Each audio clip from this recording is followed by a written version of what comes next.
উনি দেশে থাকেন অথবা দেশের বাইরে থাকেন, উনি তৎকালীন প্রধানমন্ত্রীর উপদেষ্টা ছিলেন। এবং আরও দুটি জিনিস আমরা দেখেছি, সেটা হলো জনাব সালমান এফ রহমানের সাথে শেখ রেহানার একটি মোবাইল কথোপকথন 5 তারিখে, যেটা তদন্তকারী সংস্থা পেয়েছে। সেখানে দেখা যাচ্ছে যে শেখ রেহানা বলছেন যে আপনি জয়ের কথা শোনেন, জয়ের কথা অনুযায়ী আপনি চলে যান।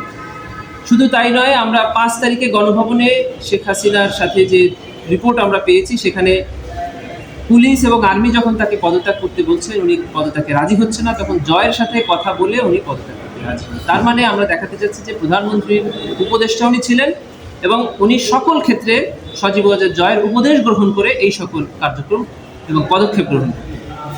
আর যেহেতু আইসিটি উপদেষ্টা এবং আইসিটি প্রতিমন্ত্রী পলক সাহেব ইন্টারনেট শাটডাউন করে অপরাধ সংগঠন করেছেন এবং এই দায় ওনাদের দুজনের উপরে একইভাবে বর্তায়। শুধু তাই নয়, তারা দায়িত্বে থাকা অবস্থায় তার সাবঅর্ডিনেটরা যে অপরাধ সংগঠন করেছে তার বিরুদ্ধে কোনো ব্যবস্থা গ্রহণ করেন।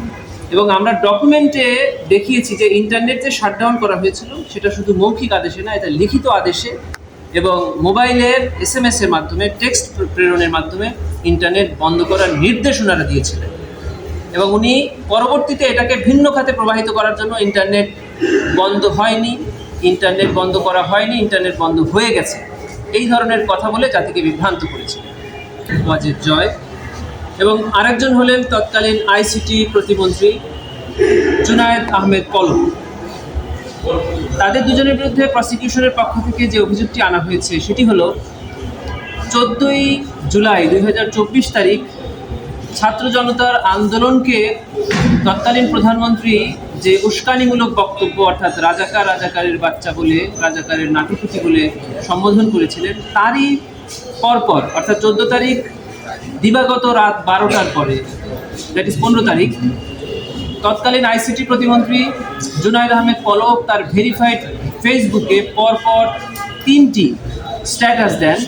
সেখানে তিনি এই আন্দোলনকারীদেরকে আবারও রাজাকারের নাতিপুতি এই ধরনের কথা বলেন এবং বলেন যে তাদের এই দেশে থাকার কোনো অধিকার নেই, পাকিস্তানি আর্মিদের বাহিনীদের মতো তাদেরকে সাথে তুলনা করেন। এই ধরনের উস্কানিমূলক বক্তব্যের পরিপ্রেক্ষিতে 15 তারিখ ঢাকা বিশ্ববিদ্যালয়ে ছাত্রলীগ যুবলীগ হামলা করে, 16 তারিখে আবু সাইদ শহীদ হন এবং সারা বাংলাদেশে মানবতা বিরোধী অপরাধ সংঘটিত।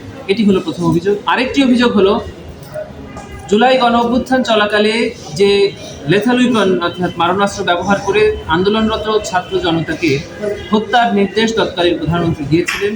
সেই হত্যার নির্দেশ কার্যকর করার জন্য সজীব ওয়াজেদ জয়ের পরামর্শে তৎকালীন আইসিটি প্রতিমন্ত্রী জুনায়েদ আহমেদ পলক ইন্টারনেট পরিষেবা প্রথমে স্লো করে দেন, এরপরে সম্পূর্ণরূপে বন্ধ করে হত্যা এবং নির্যাতনের তথ্য আড়াল করে এই হত্যাযজ্ঞ পরিচালনায় সহায়তা এবং সম্পৃক্ততা দেখেছে।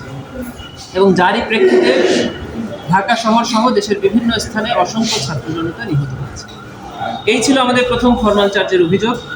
আরেকটি অভিযোগ ওখানেই ছিল, সেটা হলো যে এই যে হত্যাযজ্ঞ পরিচালিত হয়েছে ইন্টারনেট শাটডাউনের মাধ্যমে, এই হত্যাযজ্ঞ যারা করেছেন ফিল্ডে থেকে তাদের বিরুদ্ধে ওনারা কোনো ব্যবস্থা নেননি এবং এই অপরাধ সংগঠনে কোনো বাধা প্রদান করেন।